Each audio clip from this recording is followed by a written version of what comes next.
Tim Cook famously doesn't crave the spotlight, but as CEO of Apple, he also can't escape it.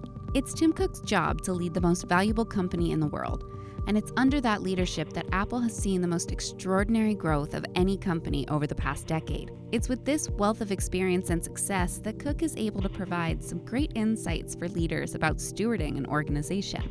We've gathered 5 lessons that can benefit everyone from Cook's leadership style. Number 1, diversity of leadership. Diversity isn't just an HR buzzword. In fact, a plurality of backgrounds among your employees can actually help the revenue of your company. The idea behind this philosophy is that people bring lots of different experiences to the table, and companies that can harness the most amount of creative experiences will be more innovative in their approach to business. We want diversity of thought, he says. We want diversity of style. We want people to be themselves. It's this great thing about Apple. You don't have to be somebody else. You don't have to put on a face when you go to work and be something different. But the thing that ties us all is we're brought together by values. We want to do the right thing. We want to be honest and straightforward. We admit when we're wrong, and we have the courage to change. Number 2, transparency is key. Cook knew transparency would be key to leadership. With harsh criticism about the standards of Apple's global employees, he opened the doors and invited the world to see how Apple operates. By doing this, he not only created goodwill around the company, but set industry standards for other manufacturers.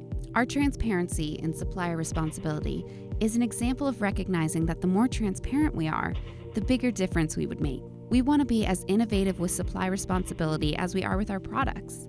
That's a high bar. The more transparent we are, the more it's in the public space. Number 3, listen to your customers. If anything, it humbles you. You think you understand your customers, but do you? Even Tim Cook, head of the world's most valuable company, carves out time to walk around company stores and read customer emails. Cook says, "I'll walk around our stores. You can learn a tremendous amount in a store. I get a lot of emails and so forth, but it's a different dimension when you're in a store and talking to customers face to face. You get the vibe of a place. Not allowing yourself to become insular is very important, maybe the most important thing, I think, as a CEO. Number 4, you can only do a few things great.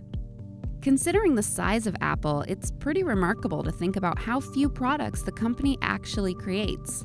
I mean, if you really look at it, we have 4 iPods, we have 2 main iPhones, we have 2 iPads, and we have a few Macs. That's it.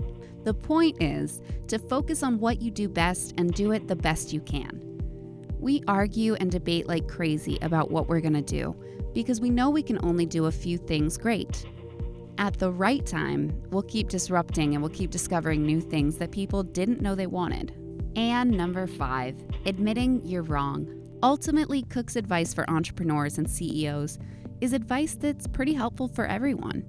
So many people, particularly I think, CEOs and top executives, they get so planted in their old ideas and they refuse or don't have the courage to admit that they're now wrong.